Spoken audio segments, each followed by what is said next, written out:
dancer here by name Karthik. So he is specialist in hip hop in that locking. So I'm a hip hop artist. I'm dancing hip hop for like 12 years. Yeah, so I'm dancing hip hop for 12 years. So there is a lot of styles in hip hop. In that, I was specialized in locking. But moreover, there are a lot of styles apart from locking, popping, crumb, housing. There are many other styles, but I was dancing this locking for so many years. I learned it in a proper mentor, and I travel all over India to learn this skill. And moreover, the most important thing is this is not an Indian style. The locking is completely abroad, where it comes from the different country. And the founder of locking is a Campbell Lock. Now he's no more. He's passed away due to this health issue. And he gave a proper style called locking. And each and every hip hop style have a basic foundations. In that foundation, we need to master each and every moves. We need to create our own skill according to the music, because we have a different genre of music.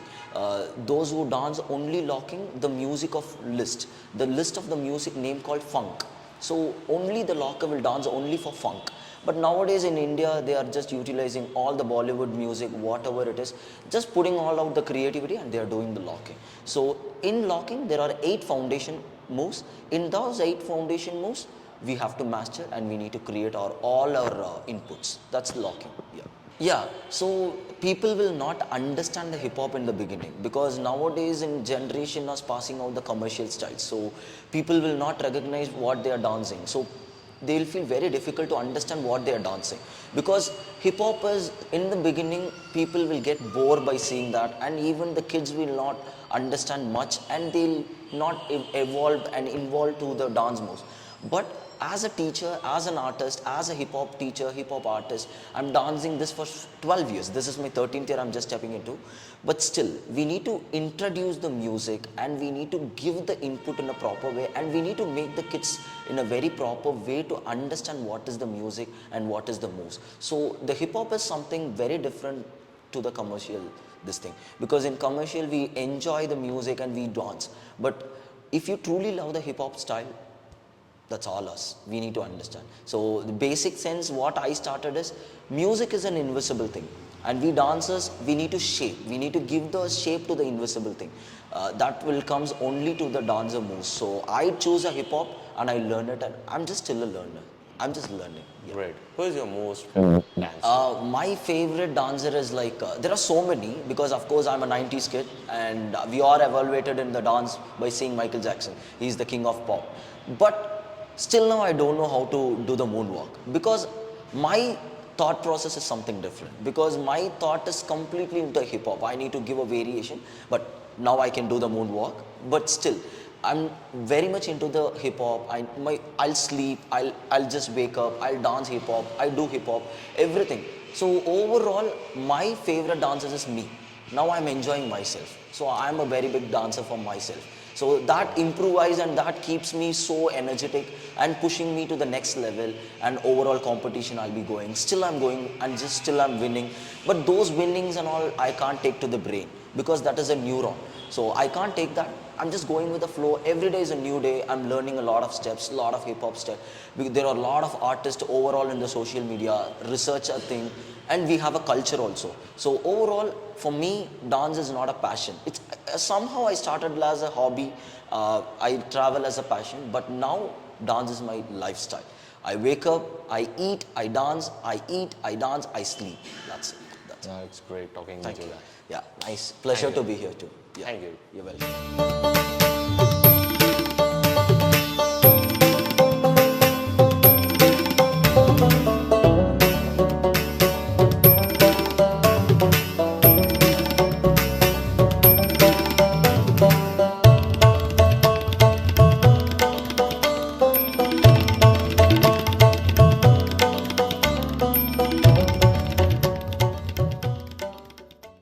Hi Bharatanatyam ಅನ್ನೋದು south ಪಾರ್ಟಿನಲ್ಲಿ ಒಂದು ತುಂಬ importance ತೊಗೊಳುತ್ತೆ. So Bharatanatyam ಹೇಗೆ ಉಟ್ಕೊಳ್ತು, ಆಮೇಲೆ ಭರತನಾಟ್ಯ ಅಂದರೆ ಏನು ಅನ್ನೋದು in-depth ಆಗಿ explain ಮಾಡ್ತಾರೆ ಸಂತೋಷ್ ಪ್ರಸಾದ್ ಅವರು. Sir, welcome to the show. ನಮಸ್ಕಾರ. ನಮಸ್ಕಾರ. ಸೊ ಭರತನಾಟ್ಯ ಅಂದರೆ ಏನು ಸರ್? ಸರ್, ಭರತನಾಟ್ಯ ಅಂತ ಹೇಳಿದ್ರೆ ಮೊದಲನೇದಾಗಿ ನಾವು ಮುಖ್ಯವಾಗಿ ಫಸ್ಟು ಹೆಸರನ್ನ ತಿಳ್ಕೋಬೇಕು. ಭರತನಾಟ್ಯ ಅಂದರೆ ಭಾವ ರಾಗ ತಾಳ. ಭರತ ಅಂದರೆ ಭಾವ ರಾಗ ತಾಳ. ನಾಟ್ಯ ಅಂದರೆ ಅದರಲ್ಲಿ ತಿರುಗಿ 3 ವಿಧವಾದ ಭಾಗಗಳು ಬರುತ್ತೆ. ಅಂದರೆ ನೃತ್ಯ ಮತ್ತು ನಾಟ್ಯ ಅಂತ. ನೃತ್ಯ ಅಂದರೆ ಬರೀ ಒಂದು ಅಡುವು ಮತ್ತು ಇದು ಏನು ಜತಿಗಳ ಸಂಯೋಜನೆ ಇರುವಂಥ ಒಂದು ನಾಟ್ಯ. ನಾಟ್ಯ ಅಂತ ಹೇಳಿದ್ರೆ, ನೃತ್ಯ ಅಂತ ಹೇಳಿದ್ರೆ ಅಲ್ಲಿ ಒಂದು ಇದು ಬರುತ್ತೆ, ಏನು ನಮ್ಮ ಅಭಿನಯ ಮತ್ತು ಚಿಕ್ಕದಾದ ಒಂದು ಜತಿಗಳು ಬಂದು ಅಭಿನಯ ಜಾಸ್ತಿ ಇರುತ್ತೆ. ಸೊ ಅದನ್ನು ನಾವು ನೃತ್ಯ ಅಂತ ಹೇಳ್ತೀವಿ. ಇದು ಎರಡೂ ಸೇರಿಸಿದಾಗ ನಾಟ್ಯ ಅಂದರೆ ನಮ್ಮ ಅಭಿನಯನೂ ಜಾಸ್ತಿ ಇರುತ್ತೆ ಮತ್ತು ಜತಿಗಳು ಮತ್ತು ಅದರ ಇದು ಶುಲ್ಕಟ್ಟುಗಳು ಜಾಸ್ತಿ ಇರುತ್ತೆ. ಇದರ ಸಂಪೂರ್ಣ ಅರ್ಥ ಬಂದ್ಬಿಟ್ಟು ಭರತನಾಟ್ಯ. ಇದು ಹೆಸರು ಬದ್ದಿಂದ ಹೇಗೆ ಅಂತ ನೀವು ಕೇಳಬೇಕು ಅಂತಿದ್ರೆ, ಅದು ಬಂದಿದ್ದು ಈಗ ಸುಮಾರು ಒಂದು 20ನೇ ಶತಮಾನದ ಸ್ಟಾರ್ಟಿಂಗಲ್ಲಿ ಅದನ್ನು 1930ನಲ್ಲಿ ನಮ್ಮ 2 ಹಿಂದಿನ ನಮ್ಮ ಗುರುಗಳಾದಂಥ ಮಿನಲ್ ಪ್ರಭು ಅಂತಿದ್ದಾರೆ, ಅವರ ಎಕ್ಸಾಕ್ಟ್ ಗುರು ಬಂದ್ಬಿಟ್ಟು ಶ್ರೀಮತಿ ರುಕ್ಮಿಣಿದೇವಿ ಅರುಂಡೆ ಅಂತ ಚೆನ್ನೈ ಕಲಾಕ್ಷೇತ್ರ. ಸೊ ಅವರು ಮತ್ತು ಈ ಕೃಷ್ಣ ಅಯ್ಯರ್ ಅಂತ ಹೇಳಿ ಇಬ್ಬರು ಕುತ್ಕೊಂಡು ಒಂದು ಹೆಸರನ್ನ ಚೇಂಜ್ ಮಾಡ್ತಾರೆ. ಯಾಕೆಂದರೆ ಇದು ಭರತನಾಟ್ಯ ಅನ್ನೋದು ಒಂದು ದೈವಿಕ ಕಲೆ ಮತ್ತು ನಟರಾಜ ನಮ್ಮ ತಾಯಿ ಭುವನೇಶ್ವರಿ ಆಡಿರುವಂಥ ಒಂದು ನೃತ್ಯಗಳಿತ್ತು. ಸೊ ಇದಕ್ಕೆ ಅವರು ನಮ್ಮಲ್ಲಿ ಇದನ್ನು ದಾಸಿ ಆಟ ಮತ್ತು ಸೈದರ್ ನಾಚ್ ಅಂತೆಲ್ಲ ಕರೆಯೋದು. ಸೊ ಯಾಕೆಂದರೆ ದಾಸಿ ಪದ್ಧತಿಯಿಂದ ಬಂದು ಅದು ದಾಸಿಗಳೇ ಜಾಸ್ತಿ ಮಾಡ್ತಾ ಇದ್ದರಿಂದ ಅದನ್ನು ದಾಸಿ ಆಟ ಅಂತ ಹೇಳಿ ಕೂಡ ಕರೆಯೋದು. ಸೊ ಆ ಒಂದು ಹೆಸರು ಮತ್ತು ಈ ಒಂದು ಏನು ಪ್ರಾಕಾರಕ್ಕೆ ಒಂದು ಒಳ್ಳೆ ಮರ್ಯಾದೆ ಸಿಗಬೇಕು, ಅದನ್ನು ಇನ್ನೂ ಚೆನ್ನಾಗಿ ಕರಿಬೇಕು ಅಂತ ಹೇಳ್ಬಿಟ್ಟು ಭರತನಾಟ್ಯ ಅಂತ ಹೇಳಿ. ಇಲ್ಲಿ ಭರತನಾಟ್ಯ ಅನ್ನೋದಕ್ಕೆ ಇನ್ನೊಂದು ಅರ್ಥನೂ ತೊಗೊಂಡ್ರು. ಏಕೆಂದರೆ ನಮ್ಮ ಶಾಸ್ತ್ರ ಭಾಗದಲ್ಲಿ ನಾವು ಮೊದಲನೇ ಪುಸ್ತಕ ನಾವು ಯಾರನ್ನಾರ ಉಲ್ಲೇಖನ ಮಾಡ್ತೀವಿ ಅಂತ ಹೇಳಿದ್ರೆ ಅದು ನಾಟ್ಯಶಾಸ್ತ್ರ. ಸೊ ನಾಟ್ಯಶಾಸ್ತ್ರ ಬರೆದಂಥವರು ಭರತ ಮುನಿ. ಸೊ ಅವ್ರಿಗೂ ಇದನ್ನು ಡೆಡಿಕೇಟ್ ಮಾಡ್ದಂಗೆ ಆಗುತ್ತೆ. ಜೊತೆಗೆ ಭಾವ ರಾಗ ತಾಳ ಇದ್ರ ಕೂಡ ಓಕೆ, ಭರತನಾಟ್ಯ ಅಂತ ಅಂದರೆ ಸರ್ ಸೌತ್ ಅಂದರೆ ನಮ್ಮ ಸೌತ್ ಇಂಡಿಯನ್ಗೆ ತುಂಬ ಪ್ರಾಮುಖ್ಯತೆ ಕೊಡ್ತಾರೆ. ಹೌದು. ಸೊ ಏನು ಹೇಳ್ತೀರಾ ಇದು ಸರ್? ಇಲ್ಲಿ ಏನಾಗುತ್ತೆ ಅಂತ ಹೇಳಿದ್ರೆ, ನಮ್ಮ ತಾಯಿ ಭುವನೇಶ್ವರಿ ಮೊದಲನೇ ಸತಿ ಸಿರ್ಸಿಯ ಭುವನಗಿರಿ ಅಂತ ನೀವು ಕೇಳಿರ್ತೀವಿ, ಅಲ್ಲಿ ಒಂದು ಭರತನಾಟ್ಯ ಪ್ರದರ್ಶನವನ್ನು ಮಾಡ್ತಾರೆ. ಸೊ ಅದನ್ನು ನೋಡಿ ಈಶ್ವರ ಖುಷಿಪಟ್ಟು ಏನಂತಾರೆ ಆನಂದ ತಾಂಡವ ಅಥವಾ ಶೃಂಗಾರ ತಾಂಡವ ಮಾಡ್ತಾರೆ. ಅದು ಇದು ನಮ್ಮ ಚಿದಂಬರ. ಸೊ ಇದು ಎರಡೂ ಒಂದು ಏನಂತಾರೆ ನೃತ್ಯಗಳು ಜೊತೆಯಲ್ಲೇ ನಡೆಯುತ್ತೆ, ಅಂದರೆ ಒಂದಾದ್ಮೇಲೆ ಒಂದು ನಡೆಯುತ್ತೆ. ಆದರೆ ಮೊದಲನೇ ಸತಿ ನಡೆಯೋದು ಸಿರ್ಸಿಯ ಭುವನಗಿರಿ. ಇವತ್ತಿನ ದಿವಸ ನಾವು ಕರ್ನಾಟಕ ಸಂಗೀತನ ಕೂಡ CAR ಕ್ಯಾರ್ನಾಟಿಕ್ ಅಂತ ಮಾಡ್ಕೊಂಡು, ಬಟ್ ಅದು ಕ್ಯಾರ್ನಾಟಿಕ್ ಅಲ್ಲ, ಕರ್ನಾಟಕ ಸಂಗೀತ. ಯಾಕೆಂದರೆ ಇಲ್ಲಿ ನಮ್ಮ ಕರ್ನಾಟಕದಿಂದನೇ ಅದು ಒಂದು ಶುರುವಾಗಿತ್ತು. ಸೊ ನಾವು ಅಸ್ತಿತ್ವವನ್ನು ಬಿಟ್ಟು ಎಲ್ಲೋ ಒಂದು ಕಡೆ ಹೋಗಬಾರ್ದು. ಅಸ್ತಿತ್ವ ಏನು, ಅದರ ಒರಿಜಿನ್ ಏನು ಅಂತ ಯಾವತ್ತೂ ತಿಳ್ಕೊಬೇಕು. ಓಕೆ, ಸೊ ಭರತನಾಟ್ಯ ಅಂತ ಕರೆದಾಗ ಸರ್ ಅದರಲ್ಲಿ ಫಾರ್ಮ್ಸು ವೇರಿಯೇಷನ್ಸ್ ಏನಾದ್ರು ಇದೆಯಾ? ಸರ್, ಈಗ ಭರತನಾಟ್ಯನಲ್ಲಿ ತುಂಬ ಸ್ಟೈಲ್ಸ್ ಬಂದಿದೆ. ಅಂದರೆ ಈಗ ನಾವು ಬೆಂಗಳೂರಲ್ಲಿದ್ದೀವಿ, ಇನ್ಯಾರೊಬ್ಬರು ಒಳಗೂರಲ್ಲಿದ್ದಾರೆ, ಇನ್ನು ಕೆಲವರು ಕೋಲಾರಲ್ಲಿದ್ದಾರೆ, ಇನ್ನು ಕೆಲವರು ಮೈಸೂರಲ್ಲಿದ್ದಾರೆ. ಸೊ ಅವರವರ ಜಾಗದಲ್ಲಿ ಇದನ್ನು ಬೆಳೆಸ್ಕೊಳ್ತಾ ಹೋಗ್ತಾ ಇದು ನಮ್ಮ ಶೈಲಿ, ಈ ಥರ ನಾವು ಮಾಡ್ತೀವಿ ಅಂತ ಹೇಳಿ ಸ್ವಲ್ಪ ಸ್ಟೈಲ್ಸ್ಗಳನ್ನ ಅಲ್ಲಿ ಇಲ್ಲಿ ಚೇಂಜ್ ಮಾಡಿ ಓಕೆ, ಅವ್ರವ್ರಿಗೆ ಬೇಕಾದಂಗೆ ಸ್ಟೈಲ್ ಚೇಂಜ್ ಮಾಡಿದ್ರು. ಬೇಕಾದಂಗೆಲ್ಲ ಶಾಸ್ತ್ರ ಭಾಗ ಉಲ್ಲೇಖ ಹೇಗಾಗಿದೆ ಹಾಗೇನೆ, ಬಟ್ ಸ್ವಲ್ಪ ಅಲ್ಲಿ ಇಲ್ಲಿ ಕೆಲವು ಕಡೆ ಚೇಂಜಸ್ ಆಗಿದೆ. ಅಂದರೆ ಕೈ ಇಟ್ಕೊಳ್ಳೋ ರೀತಿ ಇರ್ಬೋದು, ಅಥವಾ ಅವರ ಒಂದು ನಡೆ ಇರ್ಬೋದು, ಅಥವಾ ಅವ್ರು ಮಾಡೋ ಒಂದು ಅಡವುಗಳಲ್ಲಿರ್ಬೋದು, ಈ ಥರ ಒಂದು ಸಣ್ಣ ಪುಟ್ಟ ಚೇಂಜಸ್ ಇರುತ್ತೆ. ಸೊ ಅವ್ರವ್ರಿಗೆ ಇದು ಗುರು ಪರಂಪರೆ ಮತ್ತು ಅವರ ಗುರುಗಳು ಏನೇನು ಪಾಠ ಮಾಡಿರ್ತಾರೆ ಅದು ಆ ಒಂದು ರೀಜನಲ್ಲಿ ಸ್ವಲ್ಪ ಚೇಂಜಸ್ ಆಗಿದೆ. ಬಟ್ ಒಟ್ಟಾರೆ ನಾವು ನೋಡಬೇಕು ಅಂತ ಹೇಳಿದ್ರೆ ಎಲ್ಲವೂ ಒಂದು. ಓಕೆ, ಒಂದೇ ಭರತನಾಟ್ಯ ಅಂದರೆ ಒಂದೇ ಸ್ಟೈಲ್ ಬರುತ್ತೆ, ಪ್ಯಾಟ್ರನ್ ಕೂಡ ಒಂದೇ. ಎಸ್. ಓಕೆ, ಡ್ಯಾನ್ಸ್ ಅಂತ ಬಂದಾಗ ಮೊದಲು ಉಟ್ಕೊಂಡಿದ್ದು ಭರತನಾಟ್ಯ ಅಂತಲೇ ಕರಿಬೋದಲ್ಲ? ಹೌದು, ಮೊದಲು ಇದು ಮಾಡಿದ್ದು ಭರತನಾಟ್ಯ ಅಂತಲೇ ಹೇಳ್ತೀನಿ. ಯಾಕೆಂದರೆ ಈಗ ನಾಟ್ಯಶಾಸ್ತ್ರ ಅಂತ ನಾನೀಗ ನಿಮ್ಗೆ 2 ನಿಮಿಷದ ಕೆಳಗಡೆ ಹಿಂದೆ ಹೇಳ್ತೀನಿ, ಒಂದು 2 ಪದಗಳ ಹಿಂದೆ ಹೇಳ್ತೀನಿ. ಸೊ ಇಲ್ಲಿ ಏನಾಗುತ್ತೆ ಅಂತ ಹೇಳಿದ್ರೆ ಈ ನಾಟ್ಯಶಾಸ್ತ್ರವನ್ನು ಬರೆದವರು ಭರತಮುನಿ ಅಂತ. ಇದು ಬರೆದಿದ್ದವರು 1ನೇ ಶತಮಾನ. ಅಂದರೆ ನಾವು 1ನೇ ಶತಮಾನದಲ್ಲಿ ಇವತ್ತು 21ನೇ ಶತಮಾನಕ್ಕೂ ಯೂಸ್ ಆಗುವಂಥ ಒಂದು ಬುಕ್ ಬರೆದುಬಿಟ್ಟಿದ್ವಿ. ಈಗ ನಾವು ಒಂದು ಎಕ್ಸಾಂಪಲ್ ಹೇಳಬೇಕು ಅಂದರೆ, ಈಗ ಸೂರ್ಯ ಹುಟ್ಟುತ್ತಾ ಇದ್ದಾನೆ ಅಂತ ಹೇಳಿದ್ರೆ ಒಂದು ಸ್ಕ್ರೀನು, ವೈಟ್ ಕಲರ್ ಸ್ಕ್ರೀನ್ ಹಾಕ್ಕೊಂಡು ಅವರು ದೀಪದಲ್ಲೇ ಅದು ಸೂರ್ಯ ಹುಟ್ಟೋದನ್ನು ತೋರಿಸೋರು. ಈಗ ನಾವೇನು ಮಾಡಿದ್ದೀವಿ, ಮಾಡರ್ನೈಸ್ಡ್ ಆಗಿ ಲೈಟ್ಸ್ ಯೂಸ್ ಮಾಡ್ತಾ ಇದ್ದೀವಿ. ಲೈಕ್ ಪಾರ್ ಲೈಟ್ಸ್ ಇರ್ಬೋದು ಅಥವಾ ಫೋಕಸ್ ಲೈಟ್ಸ್ ಇರ್ಬೋದು, ಈ ಥರ ಅಲ್ಲಿ ಯೂಸ್ ಮಾಡ್ತಾ ಇದ್ದೀವಿ. ಸೊ ಈ ಒಂದು ವಿಚಾರಗಳನ್ನ ಹೇಗೆ ಒಂದು ಡ್ಯಾನ್ಸ್ನ ಅಥವಾ ನಿಮ್ಮ ಒಂದು ಮನಸ್ಥಿತಿನ ಅಥವಾ ನಿಮ್ಮ ಮನೋಭಾವಗಳನ್ನ ಹೇಗೆ ವ್ಯಕ್ತಪಡಿಸ್ಬೇಕು ಅನ್ನೋದನ್ನು ಅಲ್ಲೇ ಬರೆದ್ಬಿಟ್ಟಿದ್ವಿ. ಆ ಮೊದಲನೇ ಪುಸ್ತಕದಲ್ಲೇ ಬರೆದ್ಬಿಟ್ಟಿದ್ವಿ. ನಮ್ಮಲ್ಲಿ ಸಣ್ಣ ಸಣ್ಣ ಮಕ್ಕಳಿದ್ದಾರೆ, 5 ವರ್ಷದಿಂದ ಒಂದು 42-43 ವರ್ಷ ತನಕ ಸ್ಟೂಡೆಂಟ್ಸ್ ಇದ್ದಾರೆ. ಓಕೆ, ಕಾಂಪಿಟೇಷನ್ಸ್ ಎಲ್ಲರೂ ಕಾಂಪಿಟೇಷನ್ಸ್ ಅಂತ ನಾವೇನು ಇದು ಫೋಕಸ್ ಮಾಡೋಕ್ಕೆ ಹೋಗೋದಿಲ್ಲ. ಮಕ್ಕಳಿಗೇನೋ ಇಷ್ಟ ಇದು ನಾನು ಈ ಕಾಂಪಿಟೇಷನ್ಗೆ ಹೋಗಬೇಕು ಅಂತಿದ್ರೆ ಆ ಕಾಂಪಿಟೇಷನ್ ಪ್ರಿಪೇರ್ ಮಾಡ್ತೀವಿ. ಬಟ್ ನಾವೇ ಈ ಕಾಂಪಿಟೇಷನ್ಗೆ ಹೋಗಬೇಕು, ಈಗ ಗೆಲ್ಲಬೇಕು, ಇದು ಮಾಡಬೇಕು, ಆ ಥರ ಏನು ಥಾಟ್ಸ್ ಇಟ್ಕೊಂಡಿದ್ದೀವಿ. ಯಾಕೆಂದರೆ ನಮ್ಮ ಒಂದು ವಿಚಾರ ಹೇಗಿರುತ್ತೆ ಅಂತ ಹೇಳಿದ್ರೆ, ಈಗ ನಾವು ನಿನ್ನೆಗಿಂತ ಇವತ್ತು ಬೆಟರ್ ಆಗಿರಬೇಕು, ಇವತ್ತಿಗಿಂತ ನಾಳೆ ಬೆಟರ್ ಆಗಿರಬೇಕು. ಏನು ಮಾಡಿದ್ರೆ ನಾವು ಸರಿ ಹೋಗ್ತೀವಿ, how to change our self, how to involve more our self ಅನ್ನೋ ಕಡೆ ನಮ್ಗೆ ಯೋಚನೆ ಇದೆ as a choreographer and as a teacher. ಅದೇ ಥರ ನಮ್ಮ ಸ್ಟೂಡೆಂಟ್ಸಲ್ಲೂ ನಾವು ಅದನ್ನು ತರಬೇಕು ಅಂತ ಇಷ್ಟಪಡ್ತೀವಿ. ಇದಕ್ಕಿಂತ ಹಿಂದೆ ಕೇಳ್ದಂಗೆ ಈ ಭರತನಾಟ್ಯ ಕಲಿತೀನಿ ಅನ್ನೋ ಮಕ್ಕಳಿಗೆ ಏಜ್ ಏನಾದ್ರು ಇದೆಯಾ? ಸ್ಟಾರ್ಟಿಂಗ್ ಏಜ್ ಇಷ್ಟಿಂದ ಬಂದರೆ? ಏಜ್ ಬಂದ್ಬಿಟ್ಟು 5 ಇಯರ್ಸಿಂದ ಸ್ಟಾರ್ಟ್ ಆಗುತ್ತೆ. 5 ಇಯರ್ಸಿಂದ ಸ್ಟಾರ್ಟ್ ಆಗಿ ಎಲ್ಲಿ ತನಕ ಬೇಕಾದ್ರೂ ಕಲಿಬೋದು, 60 ವರ್ಷದಲ್ಲೂ ಕಲಿಬೋದು, ಅದೇಂತ ಇದು ತಪ್ಪಿಲ್ಲ. ಬಟ್ ಅವರ ಬಾಡಿ ಹೇಗೆ ತೊಗೊಳ್ತಾ ಇದೆ ಅದ್ರ ಮೇಲೆ ಕೆಲವು ಅಡವುಗಳಾಗಿರ್ಬೋದು ಅಥವಾ ಮೂಮೆಂಟ್ಸ್ಗಳಾಗಿರ್ಬೋದು ಅದನ್ನು ತೋರಿಸೋದಕ್ಕೆ, ಡಿಪೆಕ್ಟ್ ಮಾಡೋದಕ್ಕೆ ಅದು ಒಂದು ಏನಂತಾರೆ, ಅದು ಅವ್ರ ಮೇಲೆ ಡಿಪೆಂಡ್ ಆಗುತ್ತೆ. ನಮ್ಮ ವೆಸ್ಟರ್ನ್ ಅಥವಾ ಯುರೋಪಿಯನ್ ಕಲ್ಚರ್ ಅಂತ ಏನು ಹೇಳ್ತೀವಿ, ಅವ್ರು ಇನ್ನೂ ಸ್ಟೋನ್ ಏಜಲ್ಲಿ, ಅಂದರೆ ಒಂದು ಪ್ರಾಣಿಗಳನ್ನ ಆಹಾರಕ್ಕೆ ಬಳಸ್ಕೊಂತ ಅವರ ಚರ್ಮವನ್ನು ಅವರು ಬಟ್ಟೆಯಾಗಿ ಧರಿಸ್ಕೊಂಡು ಓಡಾಡ್ತಾ ಇರೋ ಟೈಮಲ್ಲಿ ನಾವು ಆಗಲೇ ಇಲ್ಲಿ ಅಡ್ವಾನ್ಸ್ಡಾಗೆ ಒಂದು ಏನಂತಾರೆ ಕೋರ್ಟ್ ರೂಮ್ ಒಂದು ಹೇಗೆ ವರ್ಕ್ ಆಗುತ್ತೆ ಆ ಥರ ಒಂದು ಡೆಮೋಕ್ರಸಿನ ಕ್ರಿಯೇಟ್ ಮಾಡಿಕೊಂಡು ಅದನ್ನು ಚಾಲನೆ ಮಾಡ್ತೀವಿ. ಈಗ ನೀವು ನಿನ್ನೆ 2-3 ದಿವಸದ ಹಿಂದೆ ನಾನು ಹಂಪಿನಲ್ಲಿದ್ದೆ. ಸೊ ಅಲ್ಲಿ ಈಗ ನಾವು ಸಂತೆ ಅಂತ ಹೇಳ್ತೀವಿ. ಈಗ ನಾವು ಸಂತೆ ಹೋಗ್ಬಿಟ್ಟು ತರಕಾರಿ ತೊಗೊಳ್ತೀವಲ್ವ, ಇದು ತರಕಾರಿ ರಾಶಿಗಳು ಹಾಕಿರ್ತಾರೆ. ಆ ರೀತಿ ಅಲ್ಲಿ ಅವರು ಚಿನ್ನ, ಬೆಳ್ಳಿ ಮತ್ತು ವಜ್ರ ವೈಡೂರ್ಯಗಳ ರಾಶಿ ಹಾಕ್ಕೊಂಡು ಒಂದು ಇದು ಮಾಡೋರು, ಏನು ಮಾರುಕಟ್ಟೆ ಮಾಡೋರು. ಈ ಅರಬ್ಬಿಂದ ಬರೋ ಅಲ್ಲಿ ತೋರಿಸಿದ್ರು ಕೂಡ, ಇಲ್ಲಿ ಅರಬ್ಬಿಂದ ಯಾರು ಬಂದಿದ್ರು ಅವ್ರದ್ದು ಒಂದು ಪಿಕ್ಚರ್. ಅಂದರೆ ಒಂದು ಕುದುರೆನ ಅಲ್ಲಿ ಒಂದು ಕುದುರೆ ಮಾರೋದಕ್ಕೆ ಒಂದು ಮಾರುಕಟ್ಟೆ ಇದೆ, ತರಕಾರಿಗೆ ಒಂದು ಮಾರುಕಟ್ಟೆ ಇದೆ, ಆಮೇಲೆ ಈ ಪಾನ್ ಬೀಡ ಅದೆಲ್ಲ ಮಾರೋದಕ್ಕೆ ಒಂದು ಮಾರುಕಟ್ಟೆ ಇತ್ತು. ಸೊ ಈ ಥರ ಪ್ರತಿಯೊಂದಕ್ಕೂ ಸಂತೆ ಇತ್ತು ಅಲ್ಲಿ.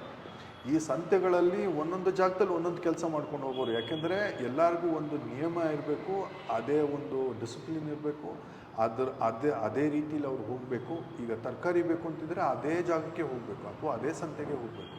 ಅವ್ರು ಕುದುರೆ ಸಂತೆಯಲ್ಲಿ ಬಂದ್ಬಿಟ್ಟು ತರಕಾರಿ ಕೇಳೋದು ಸಿಗಲ್ಲ ಅನ್ನೋ ಒಂದು ರೂಲ್ಸ್ ರೆಗ್ಯುಲೇಷನ್ಸ್ನ ಅವರು ಆವಾಗಲೇ ಕ್ರಿಯೇಟ್ ಮಾಡಿ. ಹಾಗಾಗಿ ನಾವು ತುಂಬ ಮುಂದೆ ಇದ್ವಿ.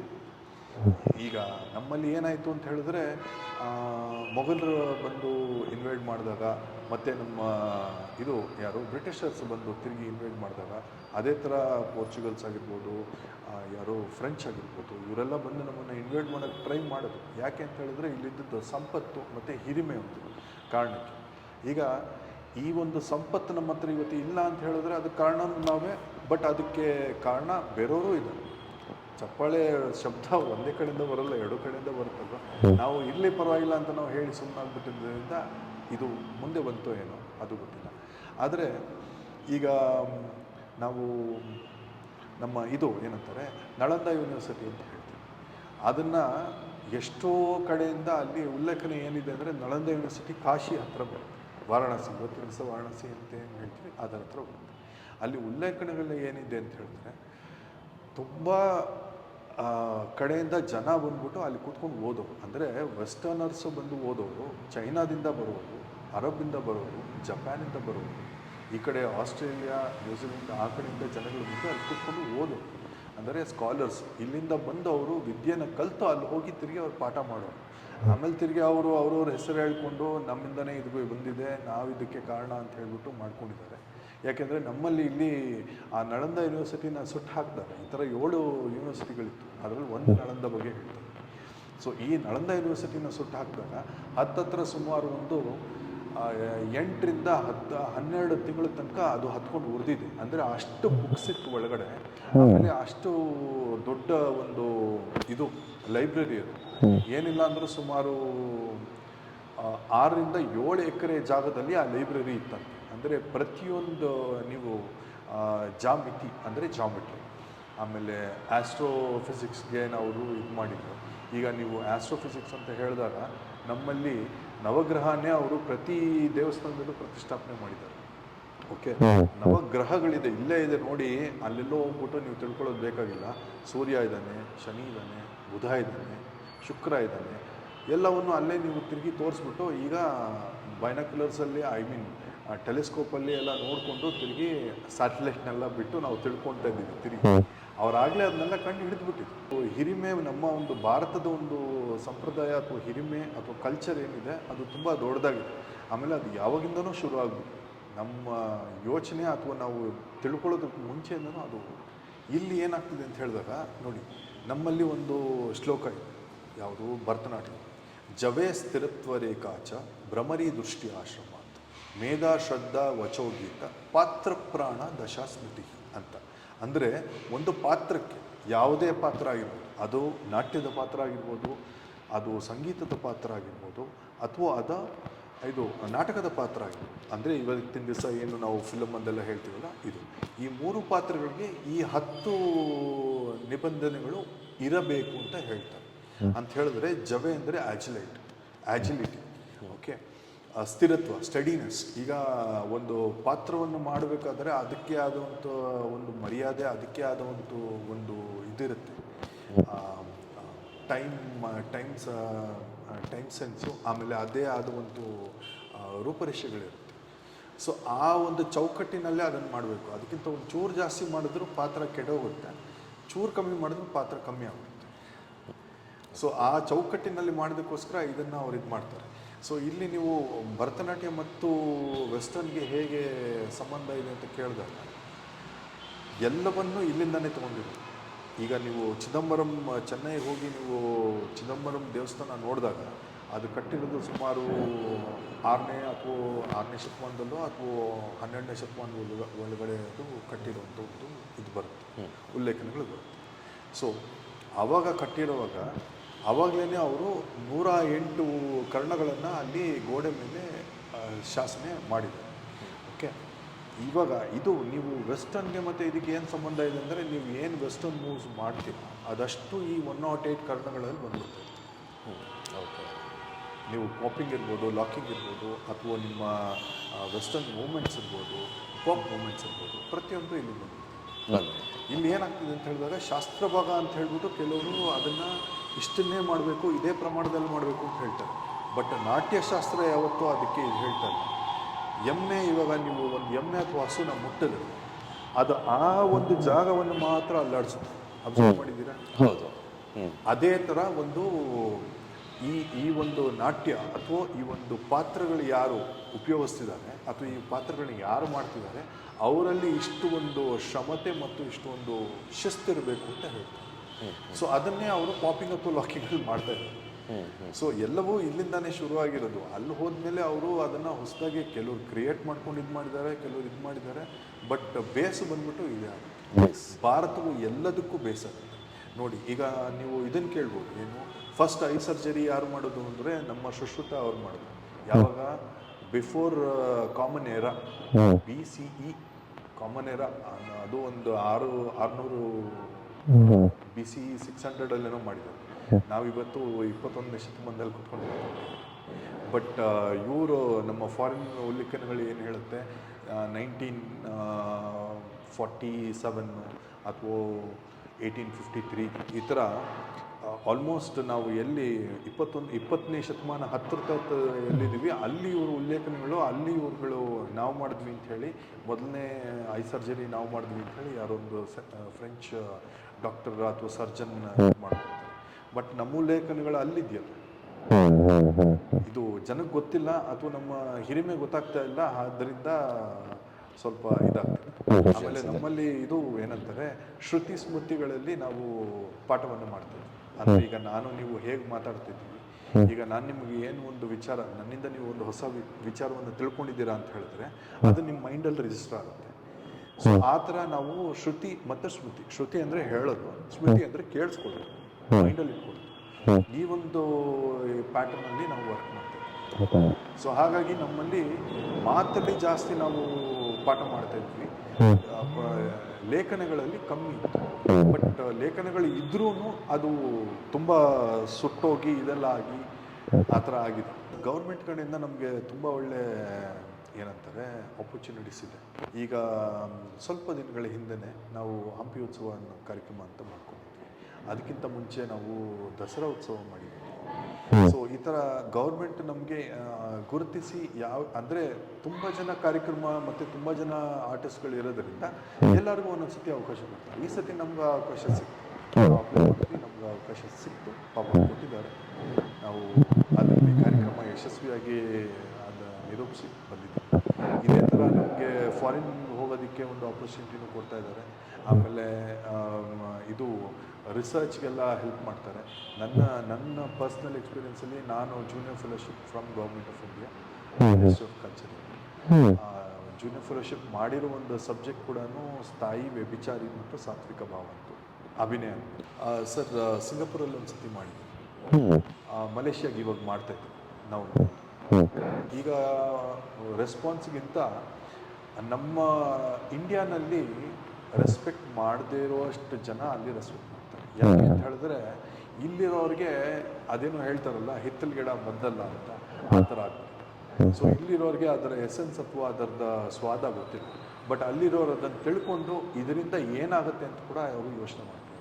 ನಮ್ಮಲ್ಲಿ ನಾವು ಕೆಲವು ಮುದ್ರೆಗಳನ್ನ ಯೂಸ್ ಮಾಡ್ತೀವಿ, ಲೈಕ್ ಪತಾಕ, ತ್ರಿಪತಾಕ, ಅರ್ಧ ಪತಾಕ, ಕರ್ತರಿ ಮುಖ, ಮಯೂರಾಕ್ಯೋ ಅರ್ಧಚಂದ್ರಶ್ಚ ಅರಾಳ ಶುಕತುಂಡ, ಈ ಥರ ನಾವು ಮುದ್ರೆಗಳನ್ನ ಯೂಸ್ ಮಾಡ್ತೀವಿ. ಸೊ ಈ ಮುದ್ರೆಗಳನ್ನೇ ನಾವು ಏನಂತಾರೆ, ನೀವು ಯೋಗ ಮಾಡ್ತಿರಲ್ಲ ಅದರಲ್ಲೂ ಕೆಲವು ಮುದ್ರೆಗಳನ್ನ ನೋಡಿ, ನಾವು ಇದನ್ನು ಹಂಸಹಾಸ್ಯ ಅಂತ ಹೇಳ್ತೀವಿ. ಅವರು ಅದನ್ನು ಈ ಥರ ಇಟ್ಕೊಂಡು ಪದ್ಮಾಸನದಲ್ಲಿ ಇಟ್ಕೊಂಡು ಧ್ಯಾನ ಮಾಡ್ತಾರೆ. ಸೊ ಇದರಿಂದ ಅವ್ರಿಗೆ ಮೆಡಿಟೇಷನ್ಗೆ ಸಪೋರ್ಟ್ ಆಗುತ್ತೆ. ಸೊ ಭರತನಾಟ್ಯ ಬರೀ ಒಂದು ಪ್ರಾಕಾರಕ್ಕೆ ಅಥವಾ ಒಂದು ಇದಕ್ಕೆ ಅಂತ ಕೊಡ್ತಾ ಇಲ್ಲ, ಆ ಎಲ್ಲರಿಗೂ ಕೊಡ್ತಾ ಇದ್ದಾರೆ. ಎಲ್ಲ ಒಂದು ವ್ಯಕ್ತಿಗೂ ಅಥವಾ ಎಲ್ಲ ಒಂದು ಏನಂತಾರೆ ಬೇರೆ ಬೇರೆ ಸ್ಟ್ರೀಮ್ ಆಗಿರುವಂಥ ಒಂದು ಜನಗಳಿಗೂ ಕೊಡ್ತಾ ಇದ್ದಾರೆ. ತುಂಬ ವಿಚಾರಗಳನ್ನ ನಿಮ್ಮಿಂದ ತಿಳ್ಕೊಂಡ್ವಿ. Thank you. ಧನ್ಯವಾದ. ನಮಸ್ಕಾರ ಸರ್.